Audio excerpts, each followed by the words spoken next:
Bienvenue dans Masterclass, je suis ravi de vous retrouver pour cette troisième édition de notre thématique qui aborde le développement personnel.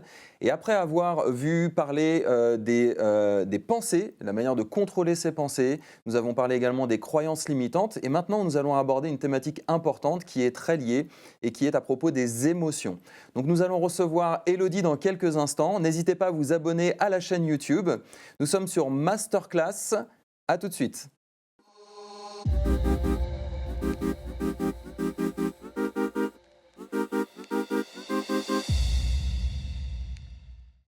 Bonjour Elodie, Bonjour Grégory. heureux de te retrouver sur cette troisième édition. Ouais, la troisième déjà. Troisième Vas-y. édition en tant que présentateur. Ça va C'était ça parfait. se passe bien. C'était parfait. Et pour toi, l'expérience fut bonne? Ouais, c'est très bien. En plus, on a Bon. des sujets qui sont super C'est intéressants. Le développement personnel, ça nous parle beaucoup plus maintenant d'ailleurs, Ouais. hein, puisqu'on connaissait cette terminologie développement personnel, mais on ne savait pas trop ce qui se cachait derrière. Alors, peut-être que tu peux revenir un petit peu sur ce qu'on a vu, puisqu'aujourd'hui, on va parler des émotions, c'est ça? Ouais, c'est un super sujet. Ouais, et donc peut-être que tu peux revenir un petit peu sur ce qu'on a vu dans ces deux précédentes sessions, Ouais. parce qu'on est clairement dans la continuité. Ouais. On a parlé de la pensée, de l'importance de contrôler ses pensées et d'à quel point, en fait, les pensées ont une influence sur notre quotidien, sur notre personnalité, sur nos décisions, sur notre caractère. Et puis, tout à fait en lien, on a parlé des croyances limitantes qui sont rien de plus que le manque de foi, finalement, des pensées qui ne sont pas en accord, qui ne sont pas, en phase avec la parole de Dieu. Et comme quoi, c'est important de s'en rendre compte, de les analyser, de savoir qu'est-ce qui se cache derrière, et puis de se saisir de la parole de Dieu pour les contourner, quoi. Ah ouais. Et donc là, on va parler des émotions. Les émotions. Ouais, Les émotions, c'est vrai que pour l'instant, on n'en a pas parlé. non, Et pourtant, on a tous des émotions. ouais. Il y a ce film d'animation que j'aime beaucoup qui s'appelle Vice Versa. Vice versa, Et, ouais. et ça Qui nous... l'explique très bien. Ah, c'est super. Ouais. Et ça parle des émotions et comment les émotions se confrontent les unes par Aux rapport aux autres. autres, Ouais. les unes aux autres. Peut-être que tu peux nous dire un petit peu ta définition ou qu'est-ce qu'une émotion en fait? C'est Ouais. quoi une émotion? Alors, une émotion, c'est une réaction physique, Ouais. psychique, psychologique, qui est vive et de courte durée. C'est un peu la définition du dictionnaire. Ouais. Sur la première session, quand on a parlé des pensées, je t'ai parlé des 3 cerveaux. Et en fait, c'est vraiment important de savoir comment ça fonctionne. Parce qu'en fait, les neurosciences l'expliquent d'une certaine manière. Donc, on avait dit, il y avait le néocortex, le cerveau qui réfléchit, qui analyse, le cerveau limbique, qui est donc le siège des émotions, et le cerveau reptilien, qui est celui qui est plus dans la survie, Oui. dans la réaction. D'accord? J'ai faim. Voilà, c'est ça, j'ai faim. Je dois aller Voilà, manger. lui, il détecte les besoins fondamentaux. Eh bien, quand on a une émotion, ce qui se passe dans le cerveau, c'est que le cerveau limbique s'active et bloque le cerveau néocortex. C'est pour ça que quand tu as une émotion, souvent tu dis j'arrive plus à réfléchir. Tu vois, parce qu'en fait, le néocortex se bloque, il se fige. Et là, c'est le cerveau limbique qui est en action, donc les émotions se déploient et ce cerveau active le reptilien. C'est pour ça que quand tu as une émotion, Ah ouais. tu n'arrives plus à réfléchir et quand tu es en colère, tu peux avoir une réaction hyper vive parce que tu n'es plus du tout dans une phase où tu peux analyser et réfléchir. On peut perdre le contrôle. On peut perdre le contrôle. Et par exemple, pour vraiment bien imager, c'est le stress. Je suis dans une situation, il y a le stress qui vient, mon cerveau, je dois par exemple faire une présentation. Voilà, je dois présenter la masterclass. Le stress arrive. Mais Mon pas du cerveau, c'est bien, c'est bien. Mon cerveau néocortex se bloque. C'est mon limbique qui est là. J'ai donc une manifestation de stress. Et en fait, mon reptilien arrive et en fait, je suis bloquée. Je suis figée. Je vais commencer à avoir des réactions physiques, comme je disais tout à l'heure. Donc, je peux transpirer, avoir les mains moites, bégayer, avoir chaud, avoir le rythme cardiaque qui s'accélère, etc. Donc là, ça te dit un peu comment ça fonctionne, les émotions. Oui. Et donc, du coup, il faut revenir à soi-même, donc être en capacité de gérer son émotion pour débloquer le néocortex et pour pouvoir enfin réfléchir. Et à l'inverse, on peut aussi voir que dans une émotion positive, ça fonctionne aussi. Quand j'ai eu mon fils quand je suis devenue maman, le jour où il est né. Donc, quand je l'ai vu, j'étais remplie de joie. C'était juste un truc de dingue pour moi. Et quand tu me demandais, oui, alors est-ce que ta mère arrive à quelle heure? Je sais pas. Tu vois, tu peux plus du tout réfléchir. Donc, en fait, voilà, le néocortex, il se bloque. Que ce soit une émotion positive ou une émotion négative. C'est comme ça que ça fonctionne. Donc, c'est important de savoir gérer ses émotions quelque part. Parce que là, ce que tu as expliqué, c'est que c'est quelque chose de très physique, psychique. Et donc, les émotions, elles arrivent, quoi qu'il en soit. Voilà, on est tous traversés par des émotions. On en a tous et tout au long de la journée. Alors, ce qui est important aussi de dire, c'est que de manière générale, il y a 5 grandes familles d'émotions. D'accord? Il y a des centaines et des centaines d'émotions, mais il y a 5 grandes familles d'émotions. Il y a la peur, la colère, la tristesse, la joie, l'amour. Et derrière chacune de ces émotions, il y a d'autres émotions. Par exemple, dans la peur, tu vas avoir l'anxiété, le désarroi, l'effroi, tu vois, le stress. Ça, c'est des émotions qui viennent de la grande famille de la peur. C'est très spirituel, en fin de compte, tout ça. Tu vois, derrière la colère, il y a la fureur, la rage, etc. Donc, en fait, chaque famille que je t'ai citée, derrière cache d'autres émotions. Et alors, en fait, les émotions, on a dit qu'elles venaient, mais j'imagine qu'elles peuvent être plus ou moins fortes. Et ça, il y a peut-être des fois, comme on dit, des portes ouvertes, c'est-à-dire on a peut-être laissé des choses se passer, ou volontairement ou pas d'ailleurs, il y a peut-être des choses qui se sont passées qui vont faire que les émotions sont extrêmement exacerbées. Et ça peut être potentiellement un problème lorsque ce sont des émotions qui vont tout bloquer chez nous. Parce qu'en fait, ça va dépendre de la sensibilité de chacun, en fait. Et encore une fois, c'est très lié à l'histoire de chacun, aux expériences, mais aussi à ce qu'on s'autorise de faire ou d'être. Parce que finalement, quand j'ai des problèmes de gestion d'émotions, par exemple le stress, la peur, la colère, je m'autorise à vivre mon émotion à son maximum. Tu vois, par exemple, moi, dans ma vie de tous les jours, dans ma vie de maman, je suis traversée par des émotions. Quand mon fils il fait une bêtise, je ne suis pas contente. Donc, je suis dans une émotion qui est liée à la colère. Mais en fait, je décharge jamais toute ma colère sur mon fils. C'est ça, c'est qu'est-ce qu'on va faire de cette émotion. C'est exactement ça. Parlons de la colère un petit peu. Ça peut être effectivement avec des enfants. Il y a plein d'occasions. Ça peut être dans le travail, ça peut être dans le couple, ça peut être peu importe la situation. Et donc, par contre, donc l'émotion vient, par contre, on a potentiellement la maîtrise, besoin de maîtriser qu'est-ce que je fais avec cette émotion. C'est ça, Est-ce que je laisse tout de suite exploser ma colère, en l'occurrence, donc avec des paroles, avec des attitudes, parfois malheureusement avec des gestes ou est-ce que je peux maîtriser ça? Est-ce qu'on peut maîtriser ces émotions ou est-ce qu'on peut maîtriser les actions liées à ces émotions? On peut tout à fait maîtriser ces émotions. Et en fait, encore une fois, c'est lié au fait de bien se connaître, de savoir qui on est. Ça demande beaucoup d'humilité finalement. On a tous des faiblesses et des failles. Il faut les connaître, c'est important. Sinon, on aura du mal à gérer ses émotions. Tu sais, quand on parle de gestion d'émotions, on parle de l'intelligence émotionnelle. Tu connais le QI, le quotient intellectuel. Il existe aussi le QE, le quotient émotionnel. C'est vrai. Et en fait, le quotient émotionnel et la capacité à développer son intelligence émotionnelle. Et donc, dans l'intelligence émotionnelle, il y a la capacité de percevoir l'émotion chez l'autre, de la voir, de l'analyser. Ça fait un peu appel à l'empathie, exactement. Il y a la capacité à comprendre ses propres émotions et à mettre des mots dessus. Tu as des gens qui ne sont pas capables de dire ce qu'ils ressentent et de mettre des mots sur leurs émotions. Ça aussi, c'est toute une habitude à avoir, faire parler les gens, dire qu'est-ce que tu ressens et mettre les bons mots sur les bonnes émotions, sur les bons sentiments. Et puis, effectivement, il y a la capacité à bien gérer ses émotions. Donc, l'intelligence émotionnelle, c'est tout ça. Et tu as des gens qui ont, comme des gens qui ont un fort QI, tu as des gens qui ont un fort QE, qui ont une forte intelligence émotionnelle. Et tu vas voir que ce sont toujours des gens qui sont dans la maîtrise, dans les situations de stress, etc. Ils sont toujours un petit peu calmes, ils sont très dans l'analyse. Ils vont tout de suite voir ce qui se passe. Tu vois, ils vont tout de suite discerner chez l'autre. Tiens, là, elle a réagi comme ça à cause de ça. Donc, tu analyses. Donc, du coup, ton attitude à toi ta posture, elle est totalement différente. Tu as plus de recul. Tu as plus de recul.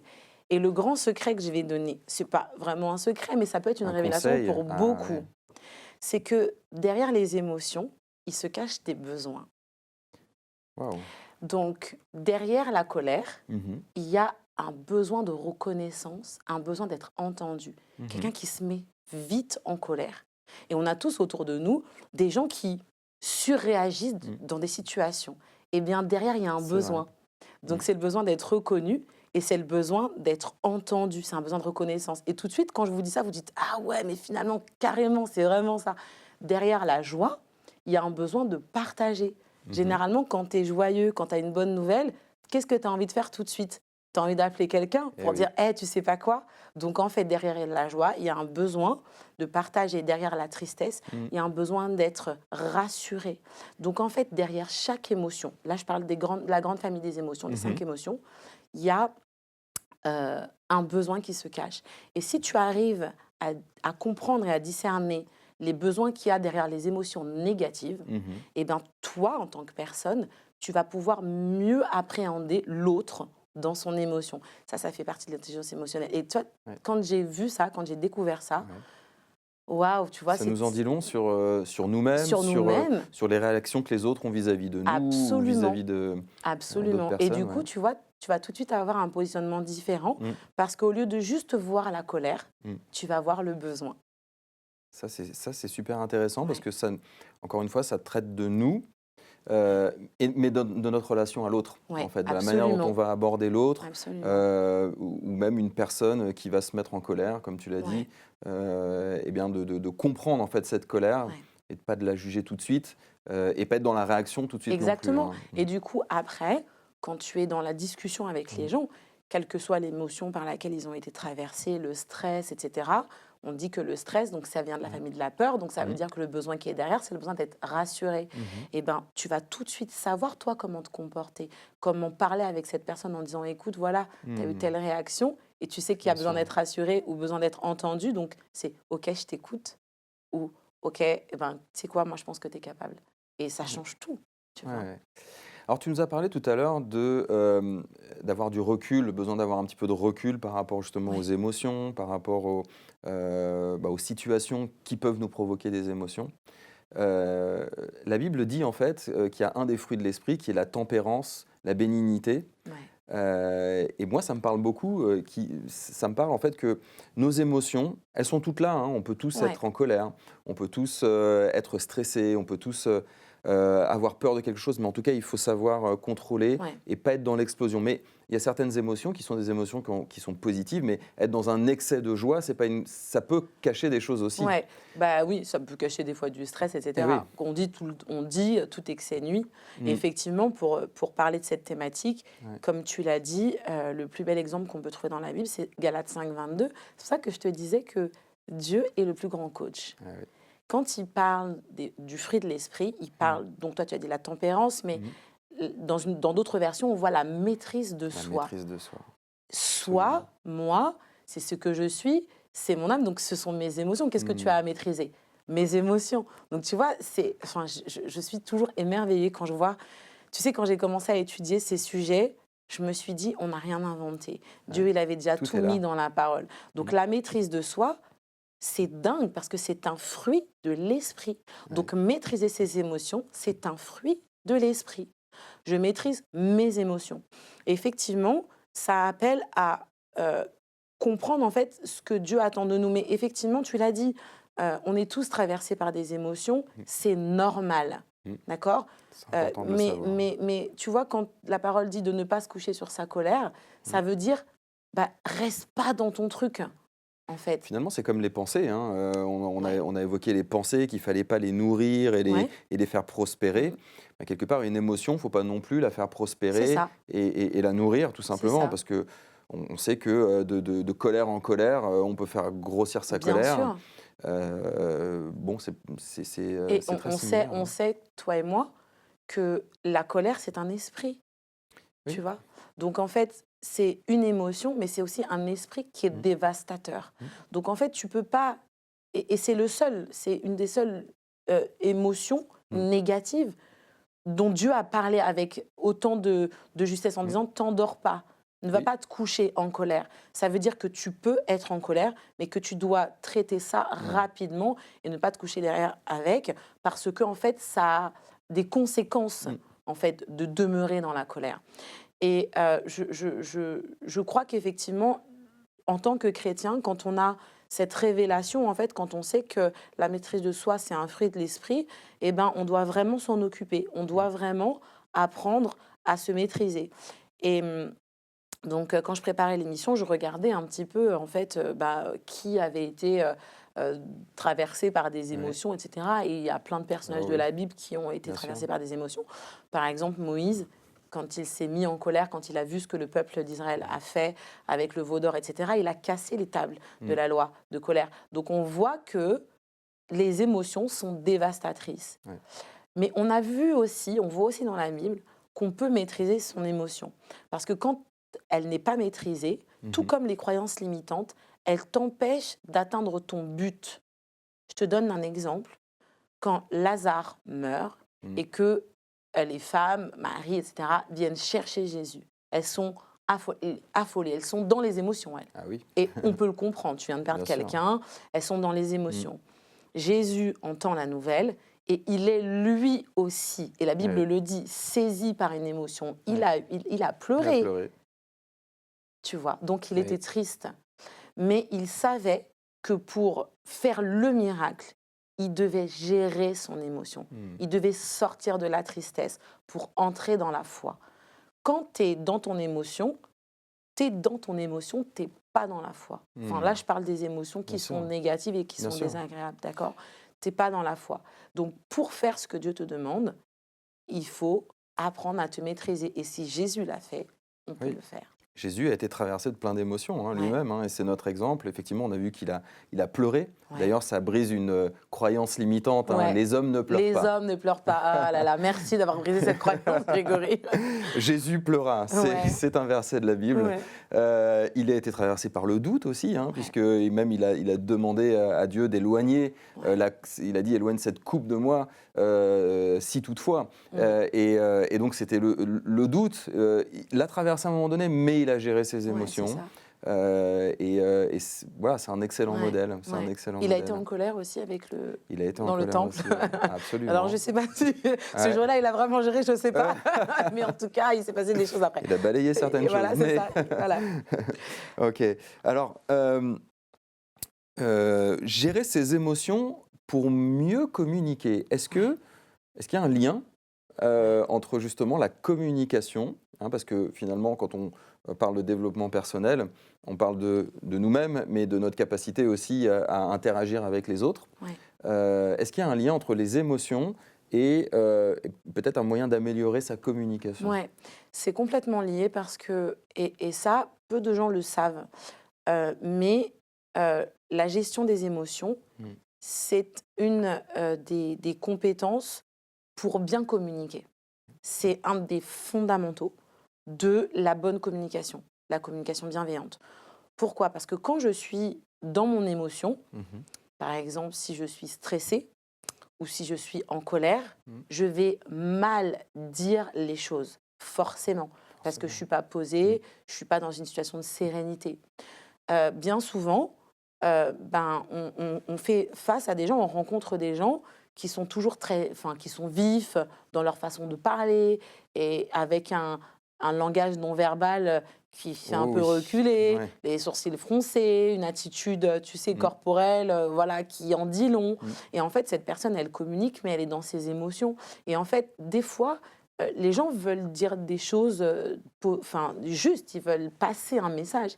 Le message passe mal parce que la personne qui est en face de toi, elle a juste vu tes émotions. Et elle n'entend pas le message. Elle n'entend pas le message qui doit être passé. Parfois, elle ne l'entend pas. Parfois, le message passe mal.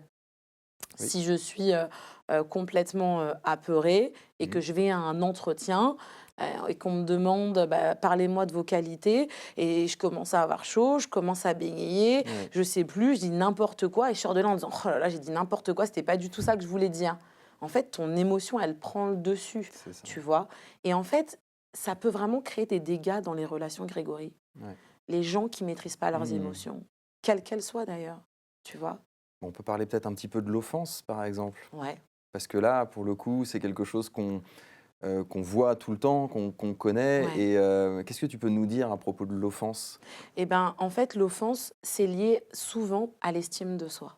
D'accord. Ça veut dire, c'est le regard que tu portes sur toi-même. Mhm. Donc, dès que quelqu'un va te parler, tu vas penser que la personne, elle est en train de te critiquer, de te rabaisser, de te faire, de te montrer que tu ne sais pas, que tu ne maîtrises pas, que tu n'es pas au niveau, que tu n'es pas à la hauteur. Et donc, en fait, souvent dans l'estime de soi, souvent les gens qui ont un problème d'estime de soi, ils ont aussi un problème de gestion des émotions. Parce qu'en fait, ils sont pas sûrs d'eux. Tu vois ce que je veux dire? Ouais, je Ils ont vois. déjà un regard négatif sur eux-mêmes. Donc, on revient encore à la même chose.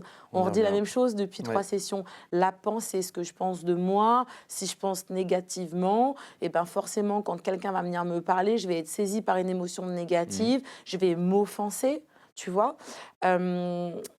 Ce que je voulais dire, en fait, quand je te faisais un peu l'état des lieux par rapport aux émotions, c'est qu'une émotion, elle arrive par un événement, Mhm. d'accord? Oui. Un souvenir, une personne, Ouais. d'accord? Donc, on commence avec un événement, Mhm. et cet événement te donne, donne lieu à une pensée. Mhm. Cette pensée, elle donne lieu à une émotion. Mhm. Cette émotion, elle donne une réaction ou un comportement, et au bout de ça, il y a une conséquence. Donc, par exemple, tu es passé devant moi, tu ne m'as pas dit bonjour. Alors, Mais c'est un bon exemple. événement, C'est un événement. Hein. exactement, Un événement un qui événement, peut-être que tu m'as juste pas vu ou que tu pensais à autre chose, d'accord? Bon, ça, c'est le exactement. sujet. Mais ça, c'est l'événement. C'est Ouais. l'événement. Moi, je vais penser, quoi? Grégory ne m'a pas dit bonjour. Ouais. Et je vais avoir l'émotion, colère, déception Ouais. qui va Il a quelque chose venir. contre moi. Il a quelque chose contre moi. Donc, Ouais. et je vais avoir donc une réaction. Mm. La prochaine fois que toi, tu passes devant moi, je ne te dis pas bonjour. Conséquence, on ne se parle plus. Mhm. Waouh. Tu vois? Mais ça, Donc, ça arrive tellement. et Hein. ça arrive tellement, bien C'est- sûr. Et c'est Ouais. pour ça que communiquer, c'est important. Parce Ouais. qu'en fait, quand je suis dans la gestion de mes émotions, Mhm. au lieu de me laisser emporter par ma réaction, je vais me dire, je vais aller voir quelqu'un en disant, au fait, tu es passé devant moi tout à l'heure, tu m'as pas vu ou Ouais. tu vois. Et c'est Ouais. beaucoup plus simple et c'est beaucoup plus sain, C'est tu vrai. vois. Donc en fait, quand tu penses à événements, souvenirs, ça donne lieu à une pensée. Mm. Ta pensée, elle crée une émotion. L'émotion génère un comportement, une réaction, et cela amène à une conséquence. Tout de suite, tu prends conscience. Et d'ailleurs, chez vous, vous pouvez faire le test. Ça marche à tous les coups. Vous restez posé, et puis vous pensez à quelque chose. Fermez les yeux et pensez à quelque chose. À un souvenir positif ou négatif. Vous allez voir, vous allez ressentir tout de suite une réaction physique, psychique. Ça va vous ramener quelque part et ça va vous faire renaître une émotion. Ça marche à tous les coups. Donc là, on se rend compte, ah ouais, penser, bien penser, c'est important. Tu vois, parce que quand tu Absolument, penses mal, ouais. ça en découle à une émotion négative et après à une réaction. Donc en fait, ta pensée, qui est complètement liée à tes émotions, va créer un comportement, une attitude, une habitude. Donc finalement, tout ce que tu es, et on l'a déjà dit, c'est lié à la manière dont tu penses. Mm. Je vais peut-être terminer avec un autre exemple, parce que ça me parle fort, c'est le pardon, le fait de pardonner ou pas pardonner. Ouais. Parce que Jésus a pardonné nos offenses, il nous a dit de pardonner comme lui-même il a pardonné nos Ouais. offenses, nos péchés. Et quand tu as parlé du fait de fermer ses yeux et de penser à une situation ou penser à une personne, eh bien, quand il y a une situation ou une personne qu'on n'a pas pardonnée, ou même soi-même qu'on n'a pas Ouais. pardonné, là tout de suite on va être envahi d'émotions. Tout de suite, tu sais tout de suite si tu as pardonné ou pas. Voilà. Et donc C'est le l'importance test. de pardonner, puisque Ouais. pardonner, le vrai pardon, en fait, nous permet justement de ne plus avoir cette montée d'émotions Exactement. parce que la chose, elle est pardonnée. Ouais. Et le pardon, quelque part, c'est un lien. Hein, Ouais, c'est une clé en fait, c'est une clé, c'est très libérateur, on le sait. Hein. Ça libère la personne à qui tu as pardonné et ça te libère toi-même. Donc en fait, oui, c'est important. Et en fait, tu vois, dans la gestion des émotions, il y a toute cette dimension spirituelle, Ouais. tu vois, dans laquelle Dieu nous demande d'aller sans réfléchir. Déjà, il nous montre qu'on est en capacité de gérer nos émotions, puisque du coup, Jésus l'a fait, tu vois. et que dans des émotions négatives, parfois, effectivement, il y a une notion de pardon qui est, voilà, qui est importante parce qu'en fait, je dirais, on est ce qu'on a vécu. Tu vois, tu es la somme de tes expériences, tu es la somme de tes choix, tu es la somme de tes décisions. Donc, c'est important vraiment que les gens prennent conscience que, en fait, pour être quelqu'un d'épanoui, d'avoir une vie heureuse et surtout d'atteindre les buts de Dieu pour notre vie, les objectifs, pour être la personne que tu rêves d'être, eh ben, maîtriser tes pensées, être conscient de tes croyances limitantes, vivre dans la foi et gérer tes émotions, c'est la base. C'est la base. Si tu n'as pas géré ça, si tu n'as pas traité avec ça, c'est compliqué en fait d'être Ouais. ce que Dieu veut que tu sois. Ouais, complètement, complètement. Ouais. Est-ce qu'on pourrait peut-être terminer avec quelques conseils pratiques Ouais. que tu pourrais donner aux personnes qui nous regardent? Bah, déjà, je disais que dans la gestion des émotions, ce qui est important, c'est de faire ce travail d'introspection et de savoir qui je suis. Mmh. Tu vois, si je pense que je suis quelqu'un qui a souvent peur, qui est souvent stressé, je dois en être conscient. Et puis, en tant que chrétien, on prie. Comme j'ai l'habitude de dire, on ne couche pas avec les choses négatives. Mmh. Donc, je prie et je demande au Seigneur de me libérer de Mmh. ces émotions négatives qui me traversent en permanence et qui m'empêchent, voilà, de voir, enfin, d'être la personne que j'ai envie d'être. Je dis souvent, les gens vont se souvenir de la réaction que vous avez eue. Ouais, c'est vrai, Tu vois, bien sûr. même si tu es venu avec une super idée, que tu es une très bonne personne avec un très bon cœur, on va se souvenir de tes colères, Mmh. on va se souvenir du fait que tu fais tout le temps la tête, que tu te vexes, que tu t'offenses, on va se C'est ce qui souvenir de ça. transparaît en fait, hein, C'est ce qui c'est ce que transparaît, mmh. parce qu'en fait, l'émotion, ça transpire de toi, Ouais. tu vois. Donc, il faut bien se connaître. Et c'est important d'avoir beaucoup d'humilité, en fait, devant Dieu et devant les gens. Et puis, ben, comme je le dis souvent, il faut aussi confronter sa pensée et Mmh. confronter son caractère. On a des amis autour de nous, des membres de notre famille qui sont bienveillants et à qui on peut demander est-ce que tu penses que j'ai des problèmes de peur, de Mmh. stress, de colère, etc. Voilà, pour être mis face à face en fait avec ce qui doit être retiré. Et puis, quand l'émotion vient, il faut apprendre à la détecter. Il faut développer cette Ouais, sensibilité, la sentir arriver et dire là, il y a une émotion négative et j'ai vraiment pas envie de sauter dedans. c'est ça, Tu vois, c'est c'est comme ça. sauter dans une flaque de boue. Tu sautes ou tu sautes pas. C'est une décision. C'est une décision. Eh oui. Je reste maître, en fait, de Eh oui. moi-même. Et d'ailleurs, la Bible en parle dans Galates 5, 22, c'est la maîtrise de soi. Oui. Je reste maître de moi. Je Oui. ne veux pas déborder. Et donc, voilà, je me cache, en fait, et je m'isole dans la parole, par exemple. Amen. Alors, j'ai un livre ici, Ouais, c'est un super justement, livre. qui nous parle et qui s'appelle Traiter le problème. Ouais, Parce qu'en fait, ce que tu es en train de nous dire, c'est ça, en tant que coach en développement personnel, ouais, et ça vient faire l'ensemble de nos 3 sessions, ouais, ce que tu nous dis, c'est qu'il faut adresser, il faut traiter le problème. ouais, Et absolument. que les clés, elles viennent de nous, elles viennent de la manière aussi dont dont on veut être accompagné par Dieu, qui peut Ouais, nous aider, et de la manière dont la parole de Dieu peut vraiment exactement. nous montrer comment on doit gérer tout ça. Absolument. Donc ici, ça c'est un livre qui s'appelle Traiter le problème.